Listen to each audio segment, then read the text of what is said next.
हाय दोस्तों, नमस्कार। आज हम लोग मिट्टी के प्रकार के विषय में अध्ययन करेंगे, मृदा के प्रकार के विषय में अध्ययन करेंगे।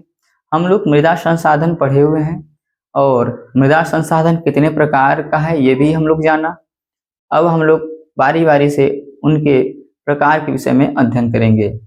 सबसे पहले देखिए, हम लोग जानते हैं जलोढ़ मृदा। जलोढ़ मृदा को दोमट मिट्टी या कछारी मिट्टी भी कहते हैं। तो दोमट मिट्टी, कछारी मिट्टी और जलोढ़ मृदा तीनों एक ही प्रकार की मिट्टी है।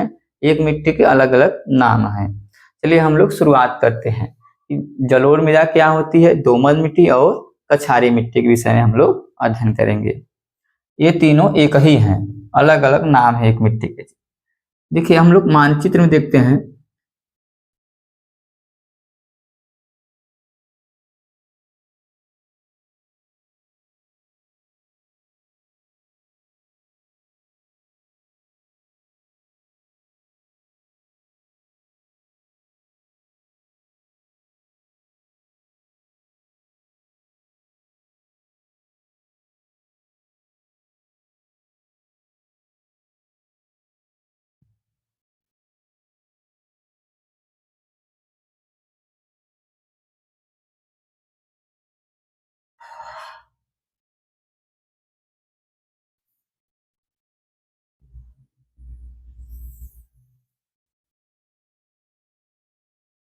इसमें हम लोग देखेंगे कि कौन सा मिट्टी कहाँ पे है।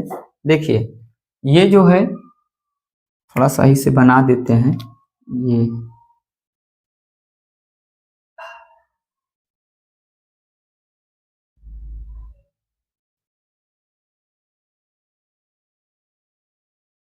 ठीक है,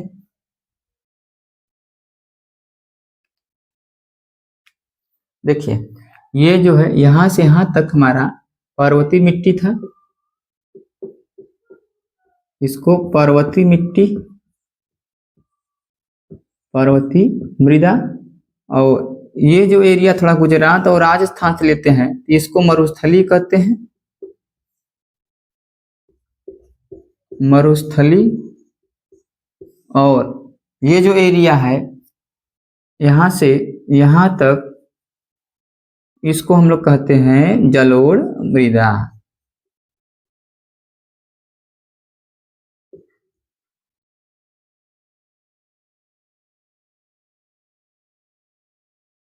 ठीक है, चलिए हम लोग शुरुआत करते हैं कि जलोढ़ मृदा क्या होती है। देखिए जो जलोढ़ मृदा होती है वो नदियों द्वारा बहाकर लाई गई मिट्टी होती है। तो नदियों द्वारा बहाकर लाई गई मिट्टी को हम लोग जलोढ़ मृदा कहते हैं। इसका निर्माण गंगा हो गए, सतलुज हो गए और ब्रह्मपुत्र तथा इनकी जितनी भी सहायक नदियां हैं उनके द्वारा बहाकर लाई गई निक्षेपों से हुआ है। तो जलोढ़ मृदा का निर्माण किससे हुआ है? निक्षेपों से हुआ है। नदियों द्वारा बहाकर लाई गई जो निक्षेप हैं उससे हुआ है जलोढ़ मृदा का निर्माण। निक्षेप क्या होते हैं? सड़े गले पदार्थ। आप देखे होंगे कि नदी जो है जब प्रवाहित होती है तो उसमें बहुत ढेर सारे सड़े गले पदार्थ होते हैं। तो क्या करते हैं, वो बह करके कहीं दूर जा करके इकट्ठा हो जाते हैं और जब धीरे धीरे वो मिट्टी में बदल जाते हैं। तो जो इकट्ठे सड़े गले पदार्थ होते हैं वो धीरे धीरे मिट्टी में बदल जाएंगे और उन्हें ही हम लोग कहते हैं जलोढ़ मृदा। तो हमारा जो पंजाब से लेकर के असम तक जितने भी विस्तार आप देखेंगे सब के सब क्या है? जलोढ़ मृदा होते हैं। तो अब हम लोग लिखते हैं नदियों द्वारा, आप लोग भी लिखते रहिए, नदियों द्वारा बहाकर लाई गई मिट्टी को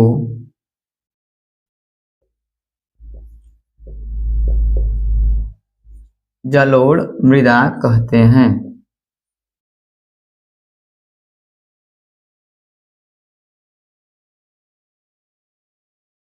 इसका निर्माण, इसका निर्माण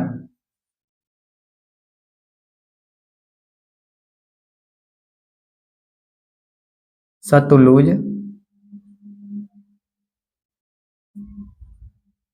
गंगा, ब्रह्मपुत्र तथा इनकी सहायक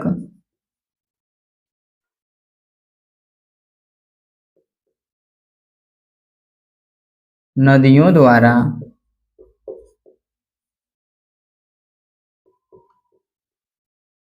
लाई गई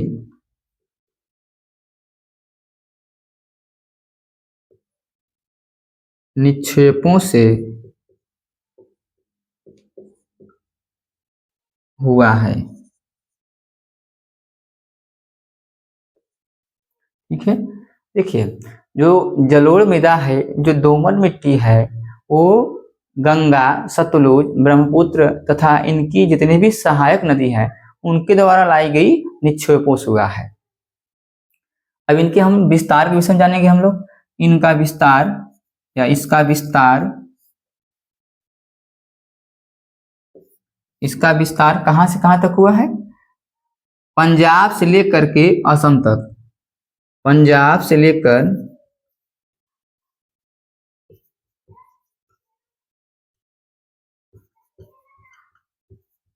असम तक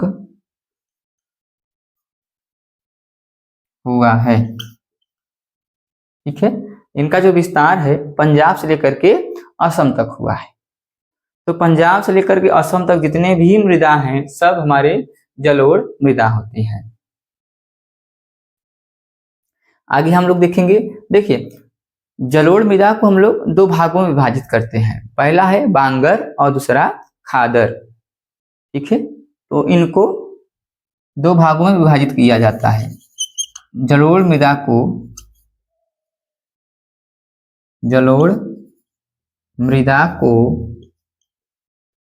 दो भागों में विभाजित किया जाता है।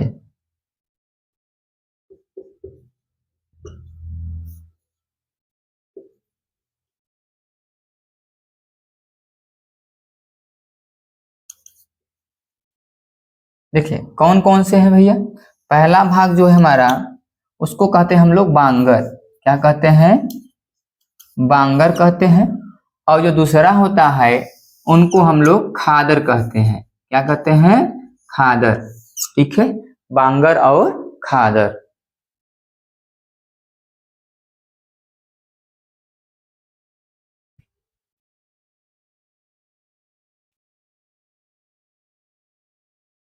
देखिए जो बांगर होती है इनको हम लोग पुरानी जलोढ़ मृदा भी कहते हैं, और जो खादर होती है उनको हम लोग नवीन जलोढ़ मृदा कहते हैं। ठीक है, तो यहाँ पर लिख लीजिए आप लोग कि इनको पुरानी जलोढ़ मृदा भी कहते हैं, पुरानी जलोढ़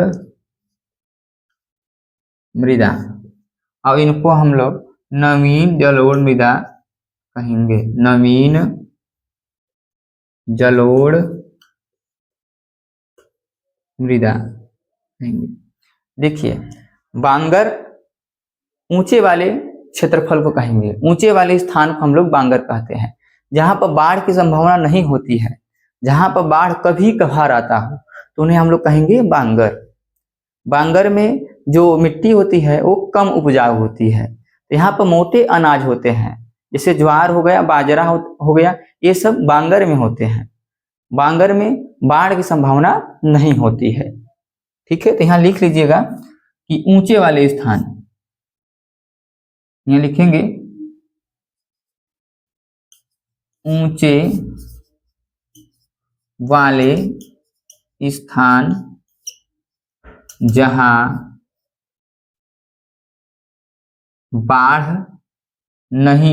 बाढ़ की संभावना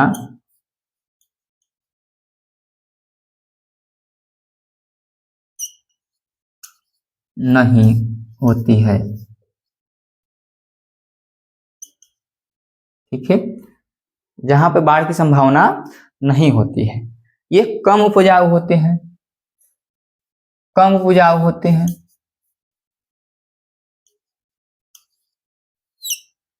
कम उपजाऊ होंगे। आइए देखिए, ये कहाँ है? ऐसा स्थान जहां पे बाढ़ की संभावना बनी रहती है, जहां पर हर वर्ष बाढ़ आती है, उनको हम लोग खादर कहते हैं। तो जहां पर हर वर्ष बाढ़ आती है, हमेशा बाढ़ की संभावना बनी रहती है। आप देखे होंगे और ध्यान दीजिए आप लोग कि खादर उपजाऊ होती है। खादर क्या होती है? उपजाऊ। खादर की मिट्टी उपजाऊ होती है क्योंकि यहाँ पर नदियों द्वारा बहा कर लाई गई जो अवसाद होती है, जो निक्षेप होती है, वो यहाँ की मिट्टी को उर्वरक प्रदान करती हैं, मिट्टी को उर्वरक बनाती हैं। इसलिए यहाँ पर फसल अच्छा पैदा होता है, ये अधिक उपजाऊ होती है। या लिखेंगे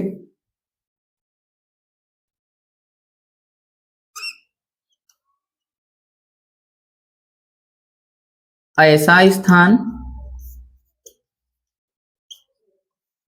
जहां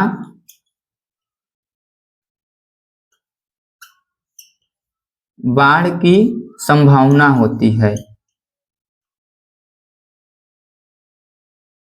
संभावना होती है। ठीक है।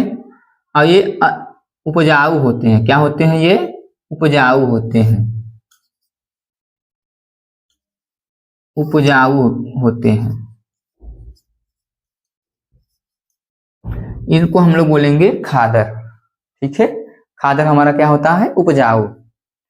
यहाँ पर हर साल बाढ़ आती ही रहती है। देखिए आप लोग ध्यान दिया कि जलोढ़ मृदा क्या होती है। देखिए ये जो होती है पूरे भारत के क्षेत्रफल का 40% भाग जलोढ़ मृदा होती है। ठीक है, इसको आप लोग ध्यान दीजिए कि 40% भाग जलोढ़ मृदा होती है। कहीं लिख लीजिएगा आप लोग कि जलोढ़ मृदा पूरे भारत के क्षेत्रफल का 40% भाग होती है। भारत भूमि के क्षेत्रफल का 40% भाग। चलिए हम लोग इनको इरेज करते हैं। अब हम लोग काली मिट्टी पढ़ेंगे।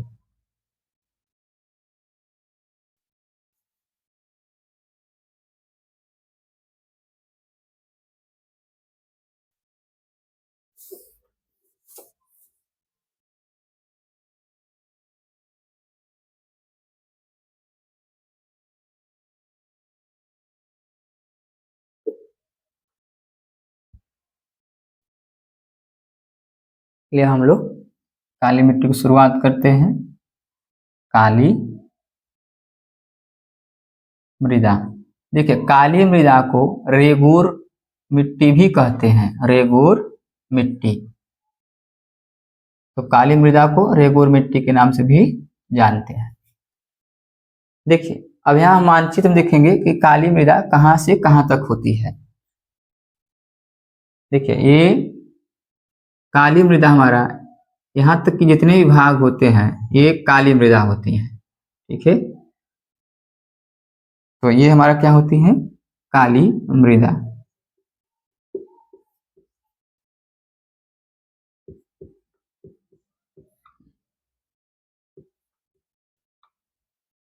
आप लोग इनको भी लिख लीजिए।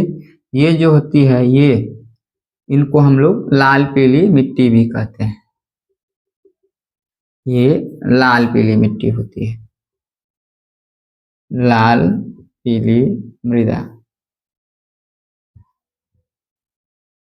ठीक है, और ये हल्का सा, बहुत थोड़ा सा यहाँ पर हमारा होता है, बहुत ही थोड़ा सा हल्का सा होता है। इनको हम लोग लेटराइट क्या बोलते हैं? लेटराइट, लेटराइट मृदा। ठीक है, चलिए अब हम लोग काली मिट्टी को देखेंगे। देखिए काली मिट्टी को रेगूर मिट्टी भी कहते हैं। और जो काली मिट्टी होती है वो ज्वालामुखी विस्फोट से जो लावा निकलता है उसके जमाव से होता है। जब ज्वालामुखी विस्फोट होती है तो उससे बाहर एक लावा निकलता है और वह लावा जम करके काली मिट्टी का निर्माण कर देती है। और वो तुरंत नहीं होती है, लाखों वर्ष लग जाते हैं काली मिट्टी परिवर्तित होने में। और आप लोग देखिए कि काली मिट्टी में लोहा, चूना, एल्यूमिनियम, पोटास, कार्बोनेट की मात्रा अधिक होती है, इसलिए इसकी जो रंग होती है काला होती है। इन सबकी अधिक मात्रा में होने के कारण इसका रंग काला होता है। इसमें नाइट्रोजन की कमी होती है, नाइट्रोजन बहुत ही कम मात्रा में पाया जाता है। इनका जो विस्तार होता है महाराष्ट्र, मध्य प्रदेश और छत्तीसगढ़ तक होती है। इनकी जो विस्तार होती है महाराष्ट्र, मध्य प्रदेश, छत्तीसगढ़ तक होती है। फसल देखेंगे, जो फसल होती है यहाँ की कपास, कपास की खेती के लिए ज्यादा अच्छा होता है काली मिट्टी। यहाँ पर कपास की खेती की जाती है और बहुत मोटे अनाज भी होते हैं, ज्वार बाजरा ये सब मोटे अनाज होते हैं, तो यहाँ काली मिट्टी में भी बोया जाता है, ज्वार बाजरा को भी पैदा किया जा सकता है। आप लोग इनको नोट कर लीजिए। अब हम लोग लेटराइट या लाल पीली मिट्टी देखेंगे।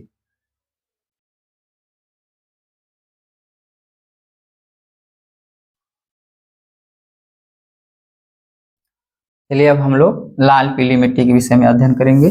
इरेज करते हैं इनको।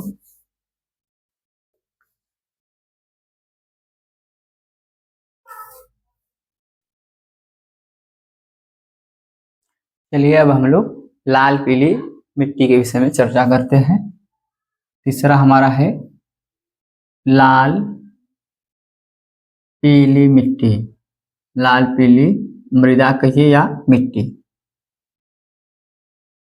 लाल पीली मृदा। देखिए ये मृदा छिद्रयुक्त होती है, इसमें छोटे छोटे छिद्र पाए जाते हैं। ये दक्षिण भारत में लगभग 2 लाख वर्ग किलोमीटर तक फैला हुआ है। और जो लाल पीली मिट्टी के जो कण होते हैं वो चिकने होते हैं, ये चिकने कणों से मिलकर बनी होती है, इसलिए ये कम उपजाऊ होती है। इसमें नमी को धारण करने की जो क्षमता होती है वो कम होती है, इसमें नमी बहुत ही कम मात्रा में पाई जाती है। और इनका जो विस्तार आप देखेंगे कि कर्नाटक, आंध्र प्रदेश, तमिलनाडु, उड़ीसा, पश्चिम बंगाल, महाराष्ट्र में भी थोड़ा है, तो इन सब में इनका क्या है विस्तार है। चलिए हम लोग लिखते हैं।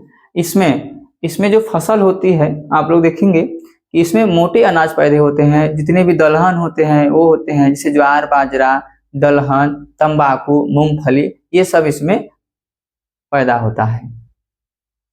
हम लोग लिखते हैं लाल पीली मिट्टी।